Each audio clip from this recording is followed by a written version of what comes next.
Ayatolá Ali Khamenei ha dicho que ante un ataque de Occidente a Siria, Medio Oriente se convertirá en un polvorín.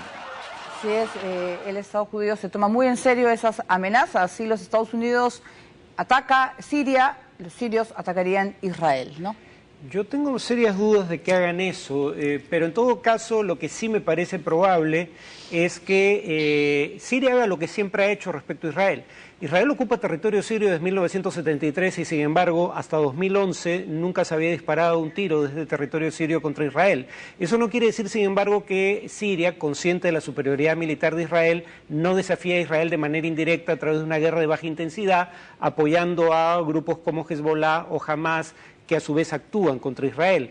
Ese tipo de acciones no me parece un hecho consumado que se vayan a producir, pero me parece más probable que un ataque directo de Siria contra Israel, exponiéndose Siria a un ataque que ahí sí tendría muy probablemente como objetivo el derrocamiento del régimen. Pero está amenazando fuerte las amenazas de Siria, pero también Irán ha dicho que ellos atacarían Israel, o sea, son amenazas, si se cumplen o no, no sabemos. Pero no son amenazas formales de ataque de Estado a Estado, pero en todo caso alegan que la región se convertiría en un polvorín y que cualquier cosa podría pasar en ese escenario de violencia e inestabilidad.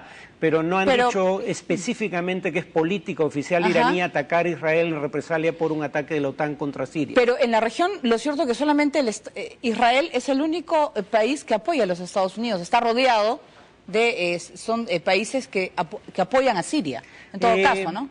Varía según el caso. Turquía, por ejemplo, apoyaría un ataque contra Siria desde su propio territorio, porque hay bases de la OTAN o de Estados Unidos en territorio turco. Jordania, que es un vecino al sur de Siria, tiene una posición más ambigua, es muy crítica del régimen sirio, sin embargo ha dicho que no aceptaría que se utilice su territorio para atacar territorio sirio. Muy bien, nosotros vamos a ir a un gráfico nuevo sobre lo que está sucediendo en la región. Está una región convulsionada, como vemos, Siria y su ubicación comparte frontera con Israel.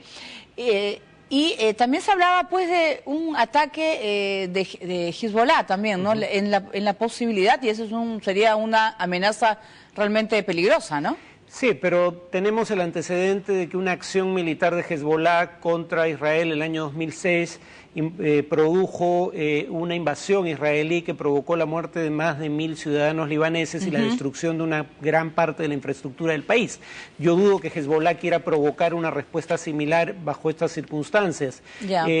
Por eso, digamos, me parece más probable un ataque contra objetivos estadounidenses, europeos o israelíes en otros países de la región, incluyendo el propio Líbano, antes que un ataque directo contra Israel, en tanto Israel no esté directamente involucrada en los ataques contra Siria. Claro, vemos el mar Mediterráneo. Hezbollah está en la zona sur del Líbano.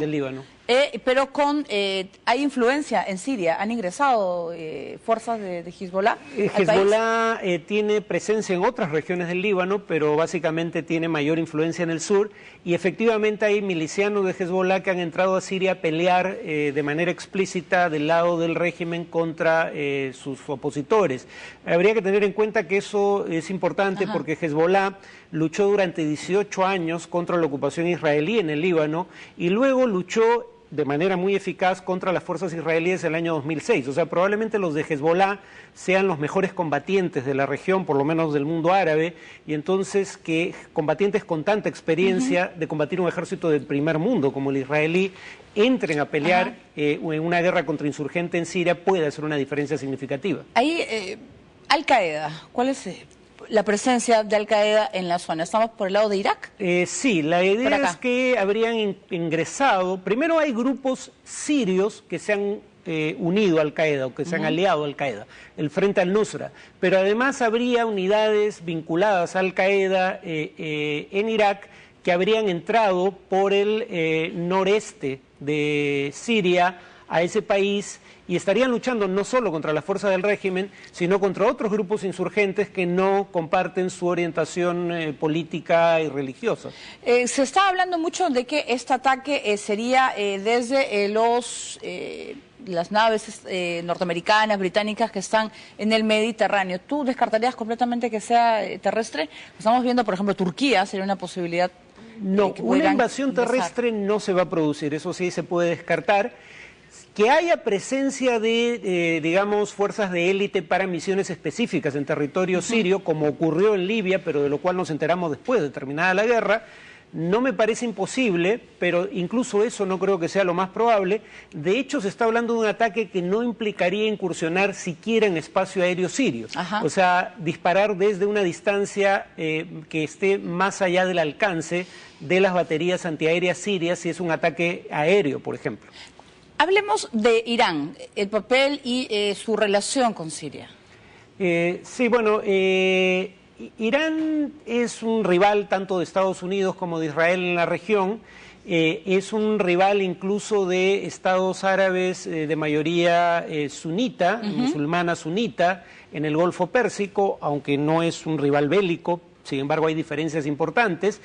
Uno de los temas en discrepancia con los países árabes es la influencia de Irán en Irak, por ejemplo. Y Siria es el único estado aliado de Irán en el mundo árabe. Y además Siria es la correa de transmisión de la influencia iraní hacia el Líbano. Entonces, por eso para Hezbollah es importante luchar para que se preserve el régimen sirio, porque es a través de Siria que se arma Hezbollah. Si Siria cayera en manos hostiles a Irán, Hezbollah quedaría desabastecido y aislado geográficamente. Además que es estratégica, ¿no? La ubicación de Siria, tenemos con miras al Mediterráneo y por ejemplo, Israel es una posibilidad pues que Irán controle, ¿no? Lo que pueda suceder en Siria. Realmente, bueno, vamos a ver qué es lo que puede suceder en los próximos días, pero continuamos con el tema. Los países aliados de Siria, hablamos de Rusia y China, continúan bloqueando una resolución del Consejo de Seguridad de la ONU para intervenir militarmente en ese país. Irán también se encuentra en la lista de los principales aliados del régimen sirio en la región. El régimen del presidente sirio Bashar al-Assad no está solo. Rusia, Irán y China son sus principales aliados en la región y quienes se oponen a una intervención militar internacional. Pero de ellos tres, los rusos son quienes guardan un vínculo más estrecho con el gobierno sirio. Desde que comenzó el levantamiento popular en Siria en marzo de 2011, el gobierno ruso no ha dejado de suministrar armas al régimen de al-Assad.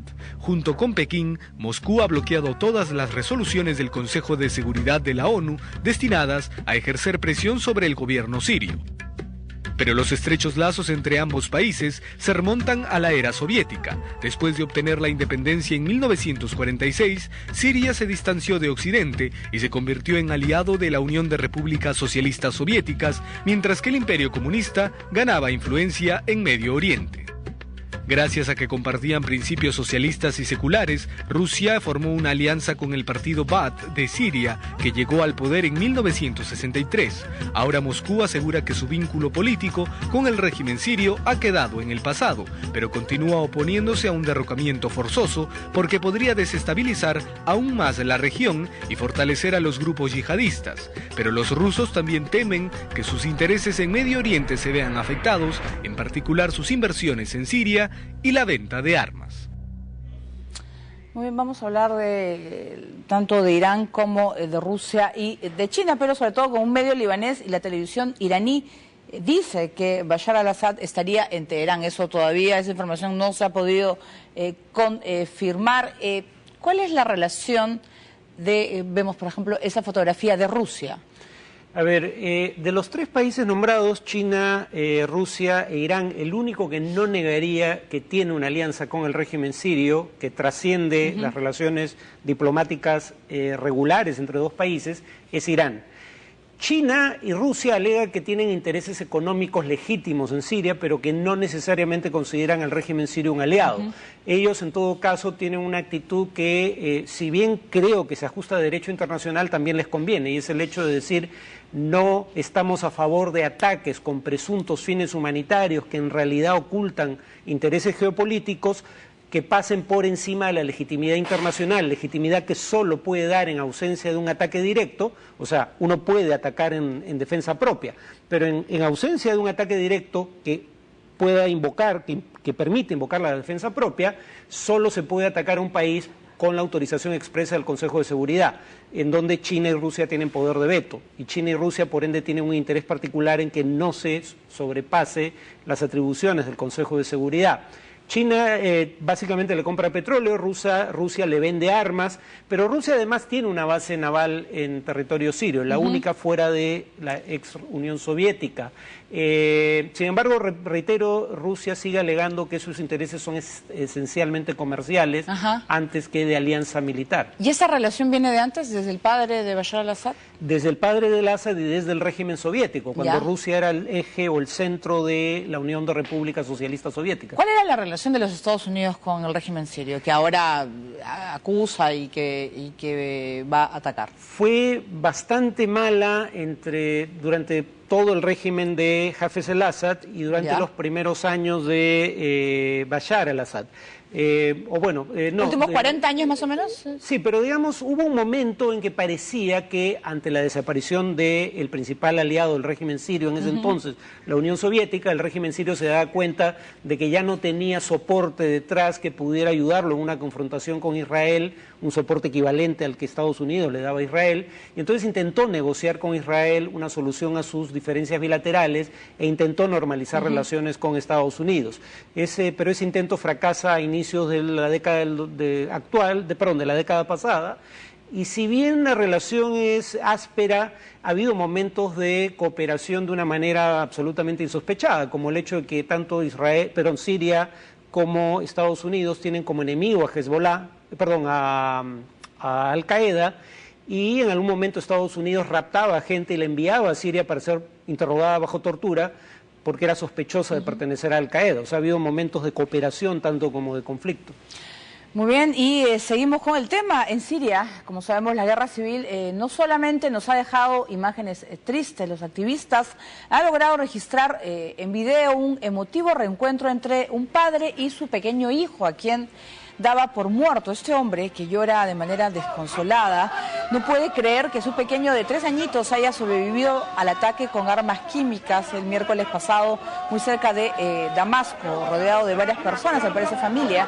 El hombre parece estar a punto de desmayarse. Unos minutos más tarde, después de que el joven padre retomase la calma, vuelve a reunirse con su hijo, a quien abraza y besa con mucha ternura.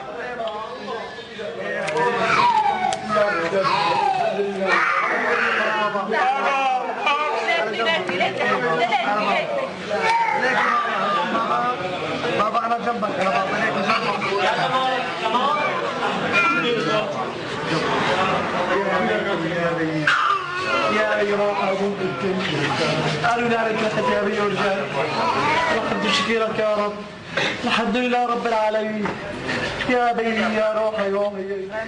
todo el video es muy conmovedor, la emoción que puede sentir un padre pues de haber creído que su niño ha muerto, entre tantos pequeñitos que han perdido la vida en este ataque, y recuperarlo forma parte pues de este sentido sensible pues que nos trae la guerra, es que afecta a personas como ellos, ¿no? Niños y ciudadanos civiles sirios. Claro, pero lo que más, según los psicólogos, lo que más afecta es no saber el paradero. Claro. O sea, qué puede haberle pasado, y empezar a ponerse en todos los escenarios dantescos que uno puede imaginar. Este señor creía que su hijo había muerto, pero no había visto el cadáver, luego entonces no lo sabía con certeza. Esa sensación, según los especialistas, es aún más dura que la de saber con certeza que el hijo ha muerto. Claro, yo los invito a que puedan ver ese video que están en todos los medios internacionales, y sobre todo es esa emoción, ¿no? Esta emoción que puede sentir un padre de haber recuperado a su hijo. Realmente es muy emocionante, más de uno ha llorado con ellas, y eso significa pues que estos ataques y la situación tan tensa que se vive en la región tiene como protagonistas a personas como ellos, ¿no? Niños y hombres y mujeres sirios que están sufriendo, y sobre todo inocentes que están sufriendo de esta violencia. Bien, nosotros vamos a hacer una primera pausa en el programa, vamos a volver con Martin Luther King. Se cumplen 50 años del histórico discurso I Have a Dream. Y también vamos a comentarles desde Cuba, reportan brote de cólera. Hasta el momento hay 163 afectados. Volvemos.